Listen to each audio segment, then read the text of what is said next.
Christopher Lee Angeles, developer of the psychology of self-improvement. What we are going to talk today is about financial literacy. By the end of discussion, what you will learn and immediately apply are: what is financial literacy? Why rich people buy asset? The people only have expenses. The middle class buy liabilities they think that are assets. What is an asset and what is a liability? Getting financial freedom is a lifelong process. It is something that is planned. It needs clarity of thought and vision. It is something that is not built over time. Now, let us define what is financial literacy. Financial literacy is the ability to understand finances. It refers to set of skills and knowledge that allow an individual to make difference and effective decision through understanding. So, ang ibig sabihin pala ng financial literacy is understanding how finances works. For example, most Pilipino may hilig bumili ng mga bagong cellphones. Masaya na sila pag nakabili na sila ng mga bagong cellphone, katulad ng Apple na phone na bago ngayon, yung 4iOS ba yun? Something like that. So kahit walang pera, ang gagawin ng Pilipino is mag-iipon para lang makabili ng bagong phone. So, they thought if they buy that item, they give them satisfaction. Pero ito naman ang problema. Once they buy that phone, para siguro makasunod lang sa uso, ang problema naman nila ngayon pang-load. So, instead na kinabangan nila yung phone na yun, yung bagong phone na yun, na Apple na yun, na iPhone 4S o something na Samsung Galaxy na sophisticated, nagiging liability sa kanila because hindi naman nila nagagamit. They thought it will add prestige to their status, pero ang problema, hindi pala. So, that becomes a liability. So, in order for us to determine our finances, first, we should determine kung anong ating income. For example, kumikita lang tayo ng 10,000 pesos a month, umuupa ka pa ng bahay, tapos, let's say, meron kang 2 anak, and then 4 kayo doon. So, we need to understand how we spend our resources o yung pinagkukunan na natin ng pera. It is something that we should understand. Kaya nga, financial literacy is the ability to understand finances. Saan ka ngayon? Saan mo ipoposisyon yung sarili mo? Kailangan natin tanungin yung sarili natin kung we have the capacity to save something at the end of the day. Let's say, kahit 50 pesos, 100 pesos man lang. Pero sometimes, nabubunot pa rin natin just because, number one, siguro yung lifestyle natin. So, we need to analyze our situation, how we can be able to determine our finances or our understanding sa finances. If you're going to ask me, oh Chris, how do you understand finances? Noong una, hindi ko pinapansin yung finances because sabi ko, hindi naman ito sagabal kasi sa karamihan na sabi nga is kung may kita ka, okay lang, makakasubay ka nun every now and then. But eventually, as we grow older, as we sabihin na natin na ang pamumuhay natin is getting expensive every day, and kahit hindi every day, every year nagiging expensive. Pero yung kita naman natin hindi lumalaki, that becomes a problem. So nung nakita ko yon, I need to apply certain skills in myself to adapt how will I understand my financial situation. Anong ginawa kong solusyon? Number one na ginawa kong solusyon as of now is I have learned and discovered and put into action how should I spend my financial situation.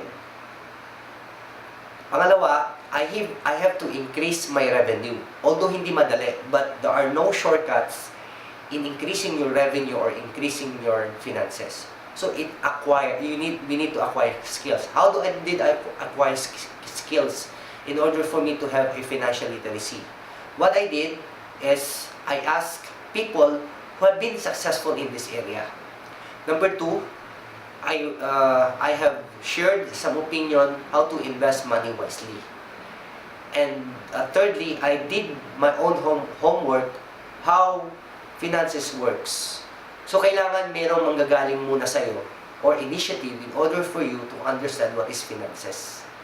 And the moment you understand what is your current situation, you will be able now to adopt some certain solution, katulad ng ginawa ko. If I did not do that, saan naman ako ngayon pupulutin? Perhaps, I will be the same me as before, na kontento lang na kumikita lang ako and then happy na ako. But eventually, at the end of the day, I am poor. So, it is a mind setting pala in order for us to understand what is financial literacy. Rich buy asset because they understand the returns it yield.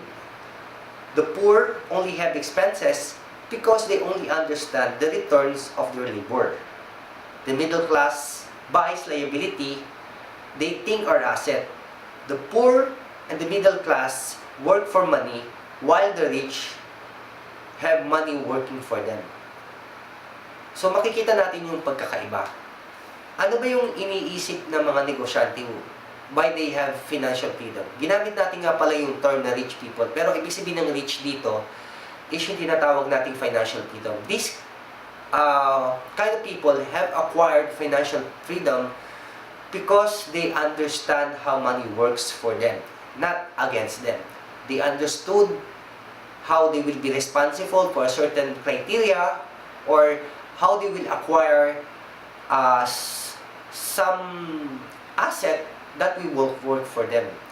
So it is really very important that financial literacy should have an aim in our own self, because it will show us what is the flow to make money and what are the businesses or any area that have the ability to acquire some financial stability.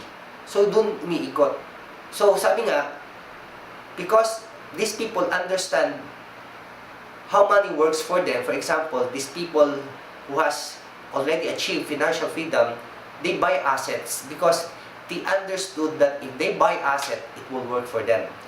Now, bakit yung mga mahihirap have only expenses? Primarily siguro, in my own opinion, kaya yung mahihirap or yung have expenses because they only understood the returns of their labor. For example, kontento na sila siguro na kumita sila and eventually they're happy in their current situation or in their present situation. But for people who has a bigger dreams or bigger criteria nila they want to achieve, they understood the risk and the return. So having finances has both the risk and return. We should understand how it will flow. So how we should understand it? By acquiring what is financial literacy. We can acquire this ability by in our own selves to understand how it will work by attending seminars, asking successful people and people who has overcome the situation about financial problem that they have solved for themselves. So, asset is a term that puts money into your pocket and adds to your wealth. Asset is what will feed you. So if we understood what is an asset and what is a liability, it's a big difference. Ang ibig sabihin daw ng liabilities, on the other hand, is something that you owe. Katulad ng sinabi ko kanina, example, Filipino love to buy latest gadget. We are fun to buy the latest fashion. But if we don't understand that we don't need them, that becomes a liability.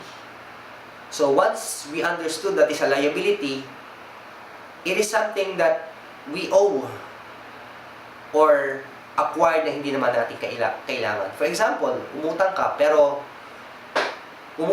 na hindi mo naman kailangan, that becomes a liability. That's become another added expenses instead na papakinabangan mo. So liabilities is a term or item that takes money away from you. Instead, napapakinabangan mo, instead na yung pera ibubulsa mo na, it becomes a liability because it doesn't actually go to what you want or any savings, bigla na lang mawawala siya because you have invested to something else na hindi mo naman papakinabangan or hindi mo nalagay sa tamang pamamaraan. Liability, reduce your wealth. Pag sinabing reduce your wealth, liability is something that will eat you. Kakainin ka nitong ng buhay. Because kahit na mabayaran mo yung liabilities mo, it yields a certain point of responsibility. And sometimes, that is something that we don't want. An added extra responsibility that hindi naman natin inaakalang ganun. So, it is like this, umutang ka na hindi mo naman kailangan and yet gusto mo, despite na hindi mo naman iniinda yung interest rate ng utang, it is okay for you because on the primary hand, umutang ka dahil kailangan mo. Wala namang masamang umutang kung kailangan mo. At the same time, kaya mong i-fulfill yung obligation. But eventually, kung hindi mo kayang i-fulfill yung obligation mo, na bayaran yung utang mo and the interest is increasing, that liability is the one that will put you down more and more and more until sometimes hindi mo na mabayaran because we acquire things that we don't need. We acquire things that hindi naman natin kailangan. So, in my learning situation, I only go for things that napapakinabangan ko and I see to it, it is my responsibility that these things are put into a responsible usage. That these things will generate a cash flow for me. So, we should be able to balance those aspects and then eventually, it will help us along the way. What I would like to share to you is an important aspect of behavioral na bakit psychology of self-improvement in financial literacy. Una-una, why psychology? Psychology because it deals with our own behavior. It is a mind setting that we need to do or to react very quickly. Something that push us to do good and to do well in ourselves. Let me give you an example. Alam mo, bumili ka ng pagkain, tapos nakita mo yung pagkain talaga it will satisfy your hunger. But nung bumili ka ng pagkain, hindi mo naman inalam kung ano yung capacity ng mo, basta kain ka lang ng kain. So eventually, nung binili mo yung pagkain na yun, nasayang lang. Hindi mo napakinabangan. So what is the psychology behind that?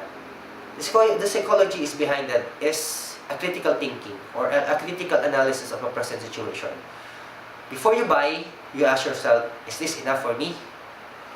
Is this will satisfy my hunger? Or is this will add to another added responsibility that require my serious attention? So, learning the psychology of self-improvement in financial literacy requires set that should be reversed. Kung ano yung thinking mo dati, it should be reversed. If you then have the ability to save, then the reverse of it is dapat mag-save ka. Financial literacy is all about common sense. It knows what real wealth means and what money is for. People must realize that this does not require formal college degree, not even a high school diploma. They can be even be financial literate through self-study. To tell you honestly guys, I only acquired financial literacy through self-study and attending some serious seminars that teaches financial education. And by keeping an open mind, I have understand how finances work basically. Yung basic lang, hindi naman yung masyado advanced. That I will be able to determine what I need and what I want. Thank you and God bless.